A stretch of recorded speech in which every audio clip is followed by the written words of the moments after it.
Hey everybody. I hope everyone's doing well. Happy Wednesday. We are live in my kind of dirty kitchen, and we are going to be talking with Genevieve today about sourdough. We did something. Oh, she's here. Hold on just a second. We're going to get her on. But I've been trying to master sourdough, and she is my sourdough goddess, is what I call her.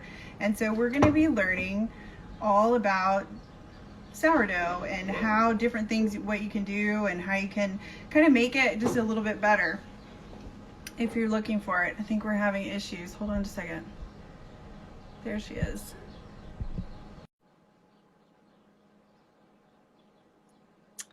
I don't know. There it goes. Maybe she's coming up. Hi. Hi. How are you? I'm good. How are you? Good. Sorry. Get my camera on. You good? There we go. I have like scissors hanging by my stove. I'm like, okay. So I told everybody I'm in the kitchen, you're on the porch because you have homeschoolers at the table, because we all know that the kitchen is the center of the home. And so it's always busy. Yep. So he's like, I'll take over the porch. Just do your thing.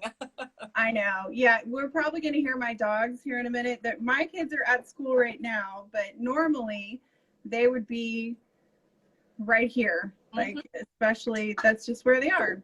That's where everyone wants to be. So it's I know. the heart of the home. I love it. Okay, so we've had several questions come through. People are starting to experiment, figuring out, like, because sourdough can be really intimidating, in my opinion, when you first start out.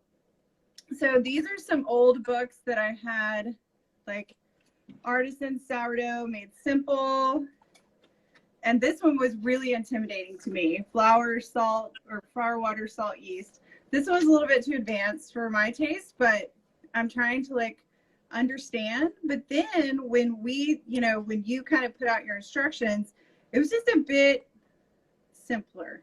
And sometimes I think that like, you can oversimplify stuff, but people overcomplicate things a lot. Sourdough is one of those that was so intimidating to me. Yeah. I read and researched on sourdough for probably 6 months before I finally even tried making a starter, because I was so intimidated by it. And I will be the first one to say my recipe, my instructions are not like the true sourdough person where you weigh it and it's in grams. And I'm finally trying to get over my fear of baking more intimidating sourdough recipes. And this is years later. I've been doing sourdough now for almost 3 years now, and I'm just barely getting over my fear of more complicated recipes.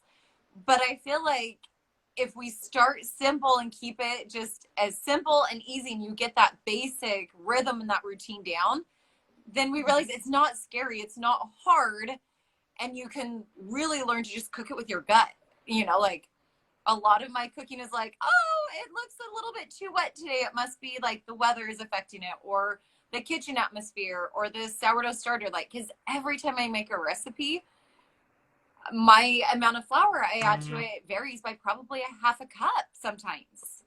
Yeah, and I think that's one thing that I've had to kind of get used to, was just to learn to feel the dough, and feel like what it's supposed to feel like and how it's supposed to kind of shape, and just kind of, like you said, go with your gut. Because some days, I think the first time I tried, it was a few weeks ago when I tried to make sourdough for the first time, and I'm only a few weeks into this, everybody, like, it's early on for me, but it was like a brick when it was done. And it was because I hadn't really let my sourdough starter kind of mature a little bit. And so it was a lot. But then you start doing it and you start feeling it. Oh, okay, this is how it's supposed to feel, you read enough or talk to people enough and they kind of tell you.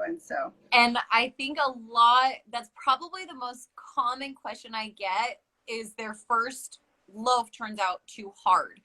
And so yeah. I tell people it goes back to the very first step when we add our dough. And when I say in the recipe, it should look like a shaggy mess, it shouldn't look like our normal bread dough in that first step, because that was my mistake. I kept overworking my dough because I wanted it to look like pretty dough. But that's why we give it 30 minutes, or I even give it oftentimes up to an hour before I come back to do the stretch and fold and work it into a ball, where then it looks like a pretty loaf of bread. So anyways, yeah. Yeah. And I want to tell everybody that Genevieve has quite a few videos on her Instagram on kind of the folding method and about the sourdough starter, because I've watched those several times just to kind of see, okay, you're supposed to like fold it. You're not supposed to like pound it and, you know, throw it up like pizza dough. It's more of a delicate balance. And yeah, and it's getting better. You just have to kind of be patient with it. I definitely have named mine and characterized her. She is named Martha, and she is a little bit stingy, kind of bossy, but she's starting to come around. And we went camping this past weekend, and I took her to the beach with us because she was in our camper. I love that. I was like, maybe she'll get some like salty, beachy, yeasty enzymes that we can bring back. And it was hilarious. Got quite a bit of flack for that from my husband, but it was, it's just like that. Fully. I think that's great. Well, that's one of the tips that they say is if your starter is acting a bit sluggish or it doesn't seem like its normal bubbly self, to take it outside or open up the windows because it needs fresh air. And I was like, so really, this is like a fifth child. I mean, we called it my fifth child for the first like year. And my kids would like jokingly be like, did you put Karen to bed yet? And I was like, no, you guys have to go to bed first. Then I'll go put Karen to bed. But they do. They need the fresh air. Sometimes it needs to be in a different spot in the kitchen. I found mine gets moody if I have it too close to certain things versus like another corner. And those are all things that just take time and learning your kitchen. I do want to throw out there, I don't think that this has ever been mentioned, and I try to make sure I mention this, but I want to make sure everybody knows this that got the starter in your box. I actually guarantee the starter for the first 6 months. Like, I am so confident that like we can get you like baking sourdough happily and easily, that I actually guarantee the starter for the first 6 months, that if it dies, it's just the $5 shipping, and I will send you a new starter. Like, I will send out a new dehydrated starter packet, and I will help you from the very beginning again, because I just so badly want to help everyone enjoy the benefits of sourdough bread. And it's like you said in the beginning, it seems so complicated and overwhelming, but that's how confident that I am that like it's doable and it can be worked into our like regular routines, that like I want to help you, and I guarantee the starter that I will send a replacement if it dies. So feel free to message me. I will always answer any questions that I can. Oh yeah, and I'm telling you, my starter, I mean, she came right to life and she's doing awesome. And I'm glad you're passionate about this. So if anybody got whoever got the newsletter on, I think it went out on Saturday, we had a blog about the wonderful effects of sourdough and how great it is for your health. And it can be worked into different kinds of diets. And so definitely check that out if you haven't. But some of the highlights are that it's good for gut health. It has yeast, probiotics, prebiotics, all those things in it. It's also lower in carbohydrates than regular bread. It's higher in protein than regular bread. it's just more digestible. It almost digests like a vegetable in your stomach versus like a starch. So there's all these really cool things about sourdough, and it's yummy. Yeah. And it's a medium for butter, which for me, you know, anything that you can put butter on, it makes it better. So, and so it's just kind of, and it's fun for the family and fun for the kids. And it's just a really nice, wholesome food that you can do. And the thing that really surprised a lot of the people in my circle, because a lot of, I'm a nutritional therapist, and a lot of them swore off carbohydrates. That's the thing, is they just don't eat carbs. But knowing that a slice of sourdough bread, a normal slice is about 16, 17 grams of carbs, and a sourdough slice around the same weight and size is only 8. So that's a big difference. That's huge. Yeah. And so it can be worked in, and I mean, that's kind of what started our sourdough. Is we had been battling eczema in our kids, and I had tried all the different eliminations, and we weren't getting, like, we just weren't figuring out what the trigger was. And I mean, I'd cut out bread completely, we'd cut out dairy, we'd cut out all these things, and it was once we started the sourdough that we realized, oh, like, he healed and he can still eat bread and have sandwiches, and we can do burger buns with the sourdough, and he can digest it, and it doesn't trigger his eczema like any other store-bought or traditional bread does. So, right. I don't know. Yeah, it's that fermentation. It's the way that the bacteria and the probiotics are forming in the bread, and they're helping it to be more digestible. And there were several studies that we linked in the blog about just the differences between regular bread. And, you know, just an FYI, most sourdough that you buy in the store is not actually sourdough. It's just kind of flavored sour. And so you're not actually getting any of the stuff. That's why we talked about how to, you know, if you can make it at home, it's just so much better. And it's got your own kind of like bacteria and yeast and things that are good for your body and, you know, can help you out. So, yeah. So we have lots of I mean, not lots, but I don't want to overwhelm you, so I'm not gonna. Let's do it. Okay. I will do my best to answer. Okay. I'm kind of a wing it, go with my gut kind of baker. Well, but that's kind of, and you know, I want to encourage everyone to become kind of go by your gut kind of baker. You know, if something just doesn't feel right, or something doesn't, you know, have, I don't know, you just have to kind of work with the dough and feel what it is. Yeah. Okay, hold on. Somebody's asking a question right now. Can you see it? All right. Okay. Did you read it? Yeah, I just read it. So I can tell you my basic timeline.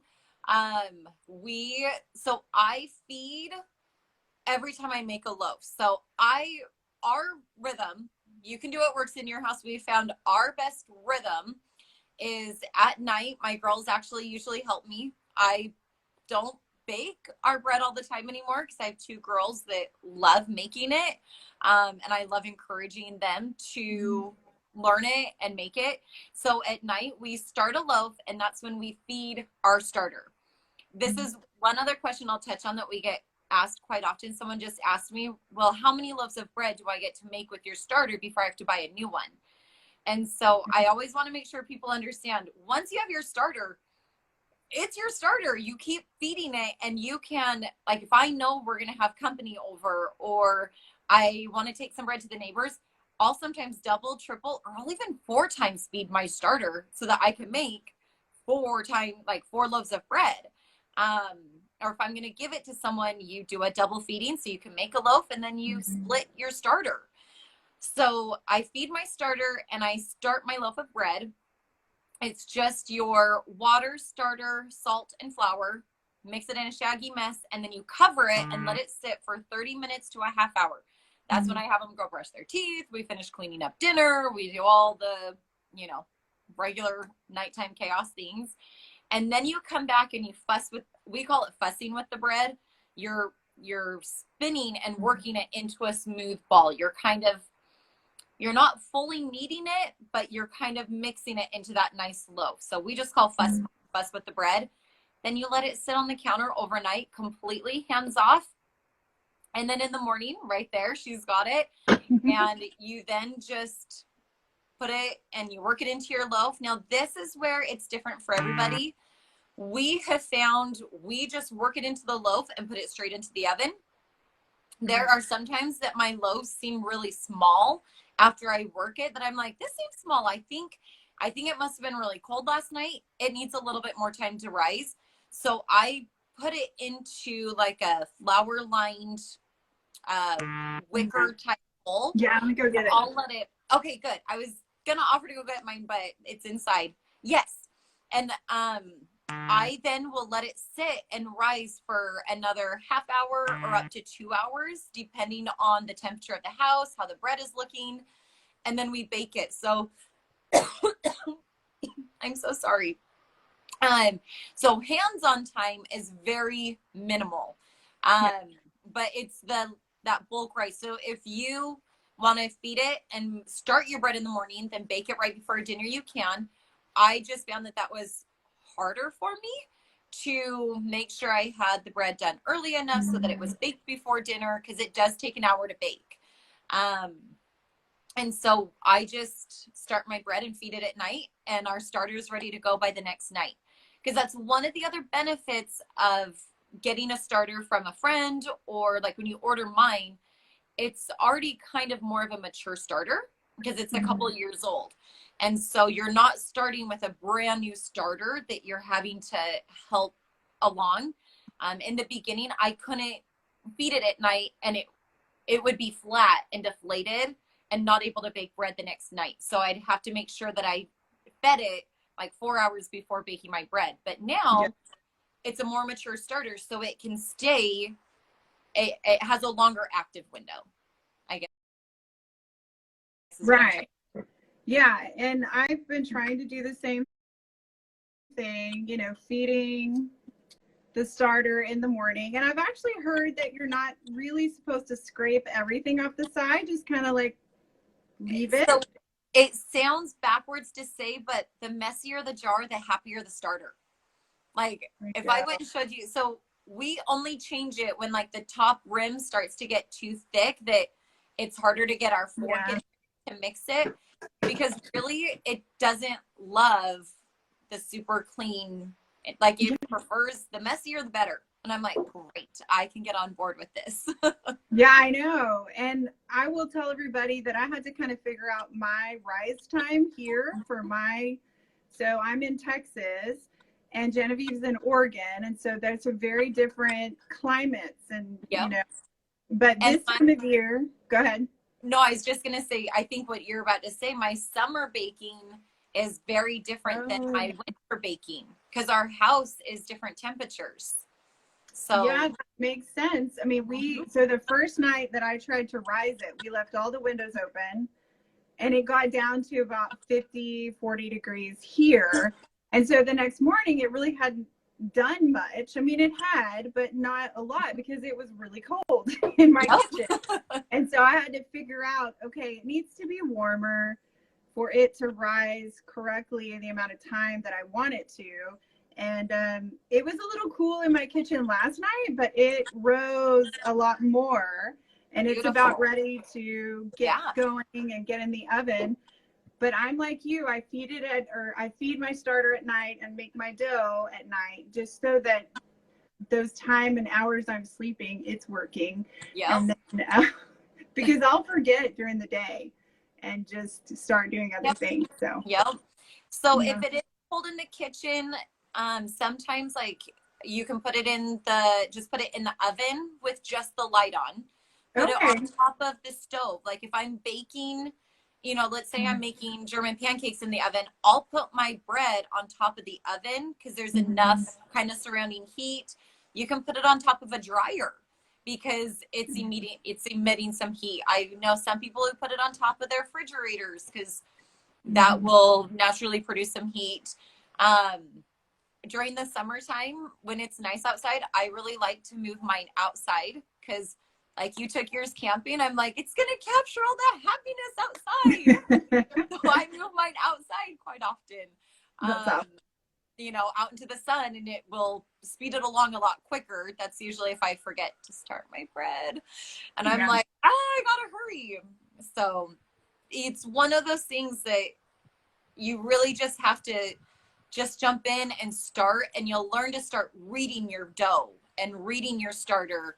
What's going to work? Where does it need to go, etc. So I think that,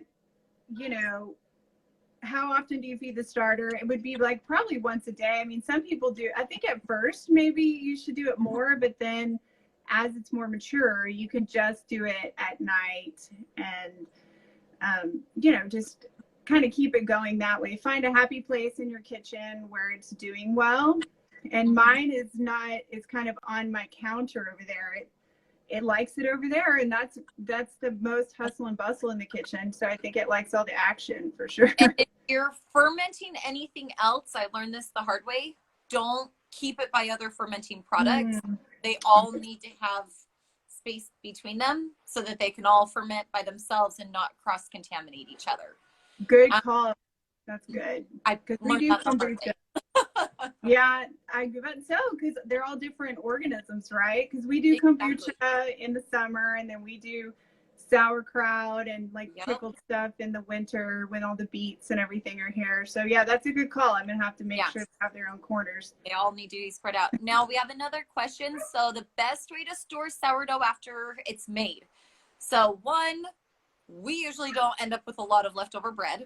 And if so, the kids will pick at it throughout the day and it's gone. But because there's no preservatives in it, you don't want to store it in a closed bag. Store-bought bread has the preservatives. Store-bought sourdough has preservatives in it, like you mentioned earlier. So that's why that's best to keep the air out of it. Basically, so like the fabric, like the tea towels that you have, I actually made a bag out of like a tea towel fabric, or I just wrap it in the tea towel and put it, on my counter, because it's not going to, I'm sure you could try and make it last longer. You could probably put it in the fridge. But like I said, I haven't tested long-term storing because ours doesn't last that long, but because there's no preservatives in it, you just don't want to close it off completely, because it'll just turn icky really quick.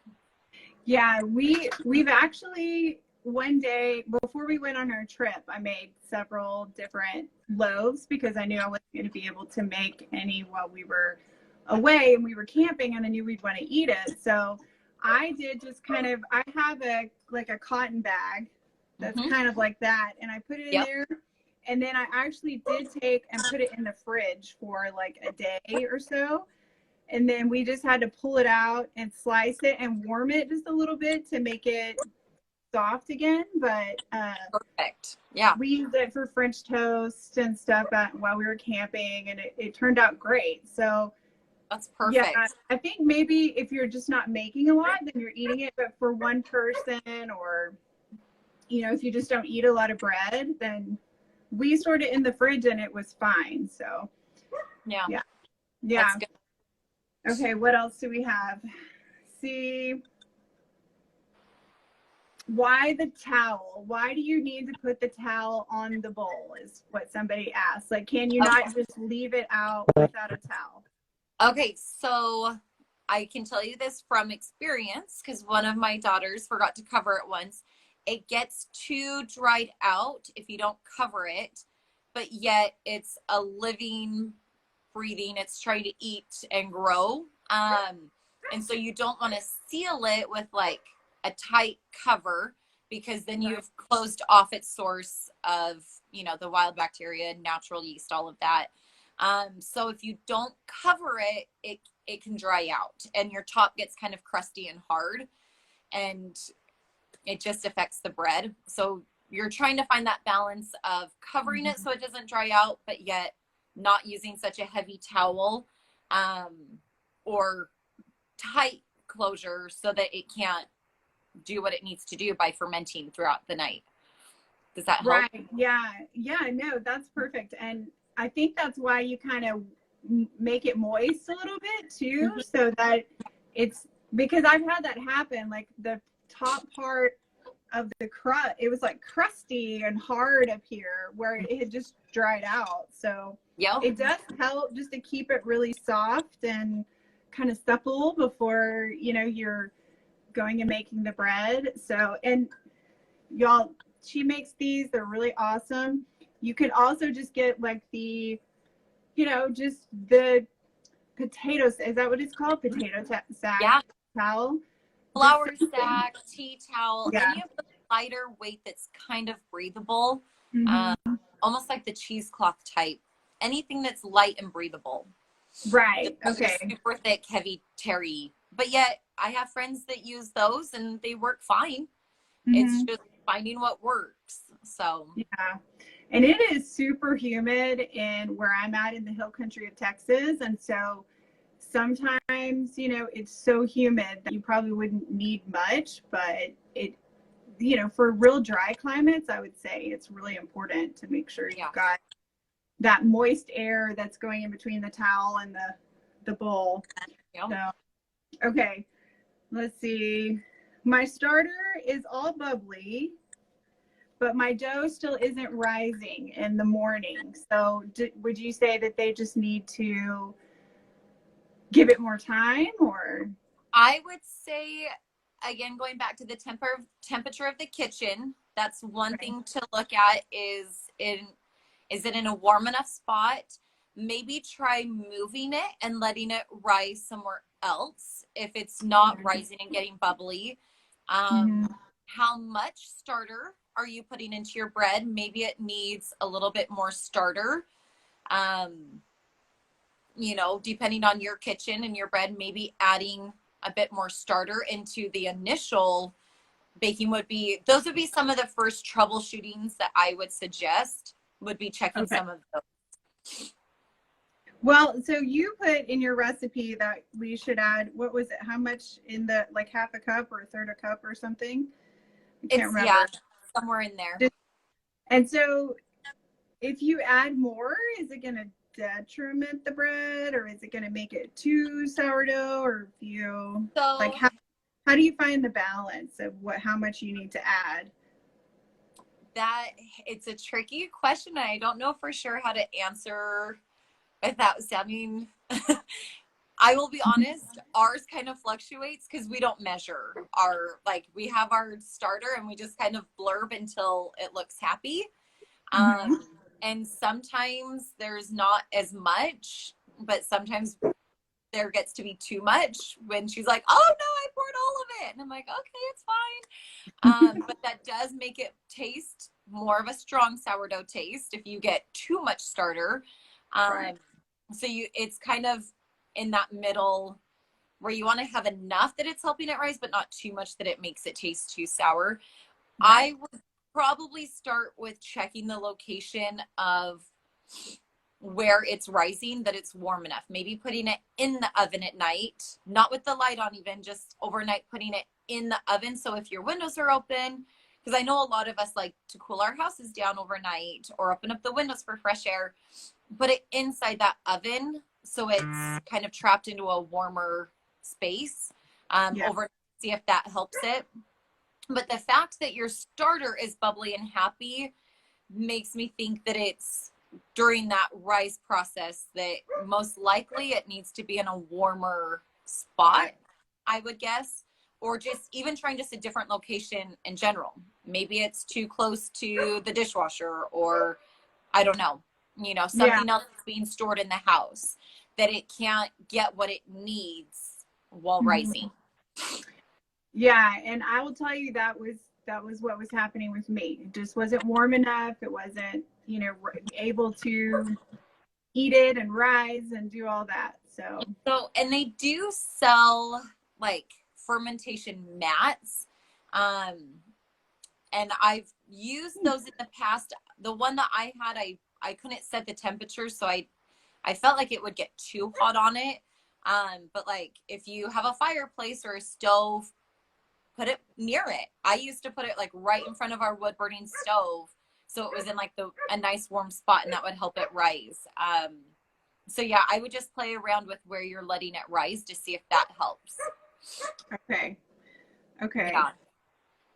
So last question is, what am I baking my bread in? So, you talk about like almost like a Dutch oven. I have a Le Creuset pot, and I'm actually getting another handle for it because this is not supposed to go at super high temperatures, I don't think, this plastic. But I will tell you that I've done it, and it's so much better. And why is it so much better in here versus like a bread, just like, a bread pan? That's a good question. Because I've always kind of baked my crusty loaves, because I used to make them with yeast before I tackled sourdough, and I've always baked them in there. The temperature of the cast irons, the Le Creuset type pans, it holds that heat. And there's a lot of recipes that actually tell you to preheat your pan before putting your bread in and then baking it that way. I found my bread baked the same whether I preheated my pan or not. It was just a lot harder to put bread into a pan that had been preheated to 450. That was just really difficult for me to do without burning myself.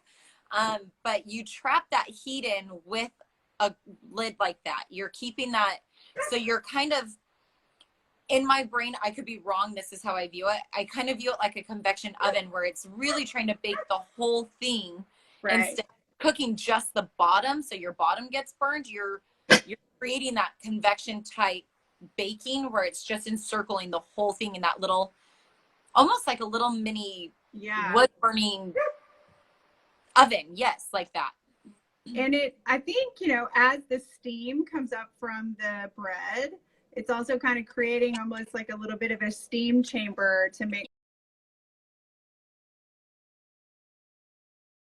sure that it is even.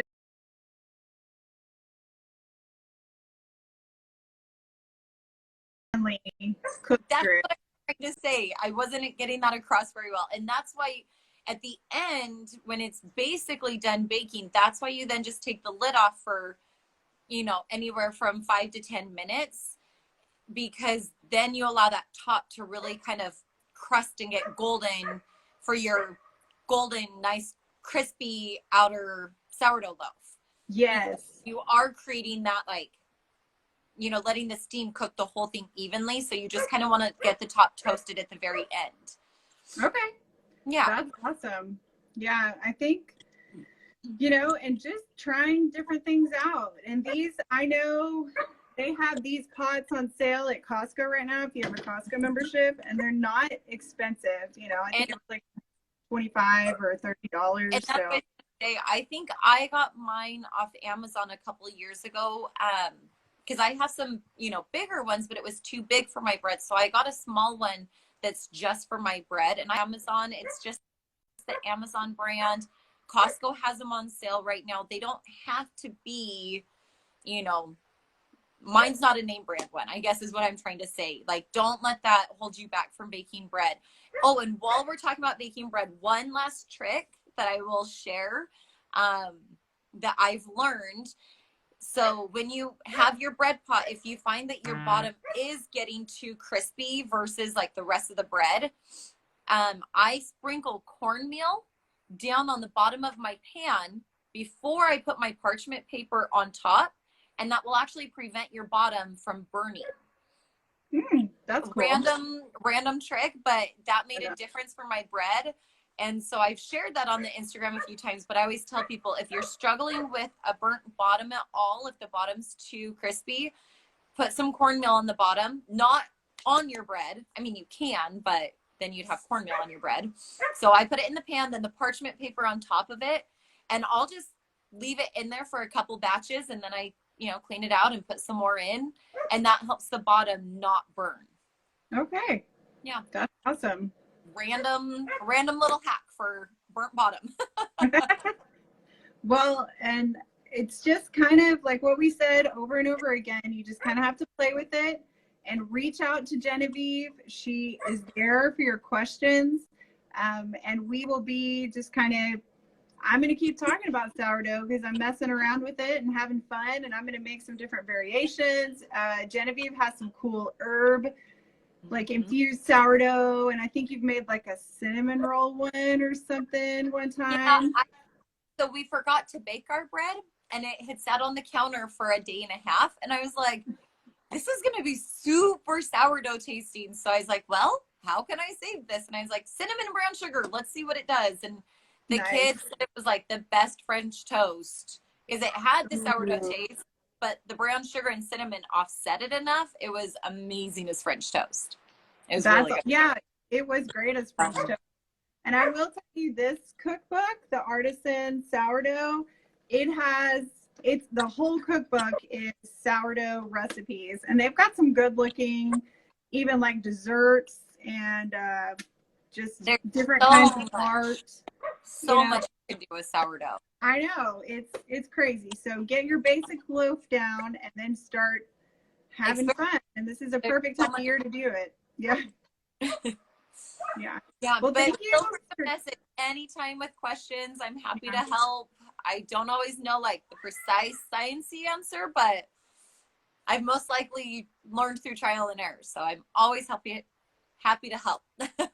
Well, thank you for coming on, and thanks for meeting with us today. And I'm going to have this on my YouTube channel so that we can, if you want to go watch it there, you can rewatch it so you can take notes. I know people are busy during the workday, but thanks for coming on and all the fun sourdough stuff conversations that we've had and continue to have. So have a great day, and we'll talk soon.